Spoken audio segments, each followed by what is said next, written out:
Good morning সবাইকে, সবাই খুব ভালো আছো, আমিও ভালো আছি। এখন বাজে সকাল 6টা, আর এখন থেকে আমি আমার ব্লগটা শুরু করলাম। আর আশা করি আজকে ব্লগটা তোমাদের ভালো লাগতে পারে। ঘুম থেকে উঠেই চলে এসি বেলকনিতে। এখনও কিন্তু কোনো কাজই আমার করা হয়নি। আর এসে দেখছে কি, জানো তো বৃষ্টি হচ্ছে। প্রতিদিন আকাশে মেঘ দেখি আর বৃষ্টি হয় না। আর আজকে সকালবেলা বেলকনিতে এসে দেখছি বৃষ্টি হচ্ছে। আর বৃষ্টিটা দেখে না খুব ভালো লাগছে। যা গরম পড়েছে, মনে হচ্ছে আজকে একটু গরমের হাত থেকে রক্ষা পাওয়া যাবে। আর দেখো কত জল হয়ে গেছে। বৃষ্টিটা হচ্ছে একদিকে ভালো হচ্ছে, কিন্তু আমাদের এখানে জানো তো অনেক বড় ক্ষতি হয়ে গেছে। কি ক্ষতি হয়ে গেছে সেটাও তোমাদেরকে দেখাবো। প্রথমে ভালো করে বৃষ্টিটা দেখিয়ে দিই। আমার তো বৃষ্টিতে ভিজতে খুব ভালো লাগে, কিন্তু কি আর করব, এখন তো ভিজলে চলবে না। এখন আমার কোনো কাজই হয়নি। তো চলো কি ক্ষতি হয়েছে এবার তোমাদেরকে দেখাবো। বৃষ্টি হচ্ছে তোমাদেরকে তো দেখালাম, আর তোমাদেরকে তো বললাম যে বৃষ্টির জন্য আমাদের এখানে অনেক বড় ক্ষতি হয়ে গেছে। আর চলে এসেছি দেখো আমি নদীর ধারে। কয়েকদিন আগে নদীর ওপরে যাওয়ার জন্য এই ব্রিজটা তৈরি হয়েছিল, তোমাদেরকে তো আমি দেখিয়েছিলাম। আর দেখো বন্ধুরা, বৃষ্টির জন্য জল বেড়েছে আর ব্রিজটা না ভেঙে গেছে হঠাৎ করে। আর দেখো কত অসুবিধা হয়েছে। এই ব্রিজটা পার করেই তো সবাই যাতায়াত করে, আর ব্রিজটা ভেঙে গিয়ে কত অসুবিধা হয়েছে। যারা নদীর ওপর থেকে এপারে আসে তারা কি করে আসবে, কয়েকদিন তো অসুবিধা হবেই। অনেক ছোট ছোট বাচ্চারা এই ব্রিজটা পার করে স্কুলে আসে, অনেকে আবার সবজি নিয়ে সবজি বিক্রি করতে আসে। তাহলে বলো কত বড় অসুবিধা হবে তাদের। কয়েকদিন তো অসুবিধা হবেই, কিন্তু কি আর করা যাবে। আর ব্রিজটা দেখো কিভাবে ভেঙে গেছে, সেই জন্য জানো তো মনটা খুব খারাপ করছে। আর জল বেড়েছে আর ব্রিজটা ভেঙে গেছে। এখন তো কয়েকদিন ওপারের সবার এপারে আসতে অসুবিধা হবে। এখন তো আর ব্রিজে করে আসতে পারবে না, নৌকো করে আসতে হবে। আর এই ব্রিজটা দেখেই না মনটা খুব খারাপ করছে। ব্রিজটা তো ভেঙে গেছে তোমাদেরকে দেখালাম। তারপরে বাড়িতে চলে এসে না সব কাজ করে নিয়েছি। এমনিতে তো বৃষ্টির জন্য আছে কাজ করতে অনেক দেরি হয়ে গেছে। আর বৃষ্টির মধ্যে পুজোর ফুল তুলেছি। আজকে কিন্তু আমার কাছে অনেক ফুল ফুটেছে। আর বেশি ফুল ফুটলে না ঠাকুরের সিংহাসনটা ফুল দিয়ে সাজিয়ে পুজো করতে খুব ভালো লাগে।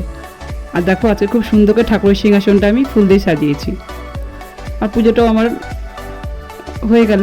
এবার চলে যাবো রান্নাঘরে। আর আমার ঠাকুরগুলোকে একটু তোমাদেরকে দেখিয়ে দিলাম। পুজো করার সময় আর ভিডিও করতে পারিনি। তো চলো আর কথা বলবো না, পরে আবার কথা বলবো। পুজো তো আমার করা হয়ে গেল, আর চলে এলাম রান্নাঘরে। আজকে সোনামার পাপা বাজার থেকে মাটন নিয়ে এসছে। তো আমি সব কিছু কেটে দিয়েছি আর মশলাটাও বেটে দিয়েছি। আর এখন না মাটনটা সোনামার পাপা ভালো করে মাখিয়ে দিচ্ছে। আর মাটন আনলে না সোনামার পাপাই মাটনটা ভালো করে মাখিয়ে দেয়। তো ভালোই হলো, আমাকে কিছুটা কাজ করে দিল সোনামার পাপা। আর আমি কিন্তু মটনটার মধ্যে পেঁপে দিয়ে দিয়েছি। আর মটন করলে মটনের মধ্যে পেঁপে দিয়ে দিই আমি, তাহলে মটনটা তাড়াতাড়ি হয়ে যায়। আর এই দেখো মটনটা ভালো করে মাখানো হয়ে গেল। এবার রান্নাটা করে নিব। মটনটা তো মাখানো হয়ে গেল, আর এখন সোনামার পাপা মটনটা রান্না করে নিচ্ছে। তো ভালোই হলো। মটন আনলে আমাদের বাড়িতে ওই এক অসুবিধা হয়, মোনালিমা কিন্তু মটন খেতে একদমই পছন্দ করে না, খাবেই না। সেই জন্য আবার ওর জন্য আমাকে আবার চিকেন করতে হয়। আমরা খাবো আর মেয়েটা খাবে না, তাহলে কি আর ভালো লাগে বলো। সেই জন্য না মোনালিমার জন্য চিকেন করে দেবো। এদিকে সোনামার পাপা তো মটনটা রান্না করছে, আমি চিকেনটা ভালো করে ধুয়ে পরিষ্কার করে নিলাম, কারণ আমাকে আবার চিকেনটা রান্না করতে হবে। তো একদিকে ভালোই হলো, সোনামার পাপা মটনটা রান্না করে দিল। নাহলে দু রকমের মাংস রান্না করতে যদি আমি একা হাতে করতাম অনেক দেরি হয়ে যেত। সোনামার পাপা একটু আমাকে সাহায্য করলো, তো ভালোই হলো, তাড়াতাড়ি রান্নাটা হয়ে যাবে।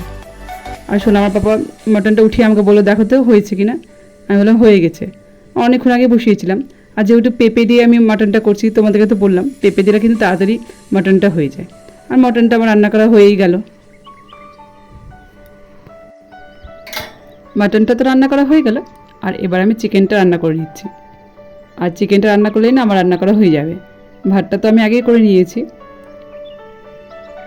আর আমার সোনামাকে খাবারও খাইয়ে দিয়েছি, এবার সোনামাকে স্নান করে দিব। চিকেনটা রান্না করা হয়ে গেলে সোনামাকে স্নান করে দিব, তারপরে আমরা সবাই মিলে খাবারটা খেয়ে নিব। আর চিকেনটা হয়ে গেল।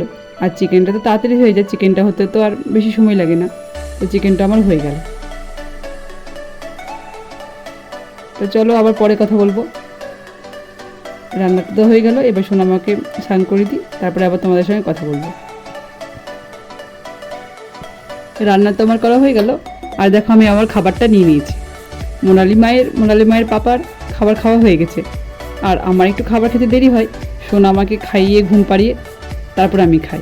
সোনামাকে ঘুম পাড়িয়ে দিয়েছি। আর দেখো আমি এখন আমার খাবারটা নিয়েছি, তো খেয়ে নিই, পরে আবার তোমাদের সঙ্গে কথা বলবো। ভাত তো খাওয়া হয়ে গেল। আর এখন দুপুরবেলা এত গরমে ঠান্ডা ঠান্ডা লস্যি খাবো। আর লস্যিটা কিন্তু আমি বানাইনি, সোনামার পাপাই বানিয়েছে। আর সোনামার পাপা কিন্তু খুব সুন্দর করে লস্যি বানায়। এরপর দিন তোমাদেরকে পুরো লস্যি কী করে বানাচ্ছে সোনামার পাপা দেখাবো। লস্যিটা আমি আর সোনামার পাপাই খাবো। আমার মোনালি মা তো লস্যি খেতেই চায় না, ওকে জোর করেও খাওয়াতে পারি না, ও শুধু লেবু শরবতটাই খায়। আর লস্যিটা তৈরি হয়ে গেছে, আর এখন লস্যিটা খেয়ে নিব।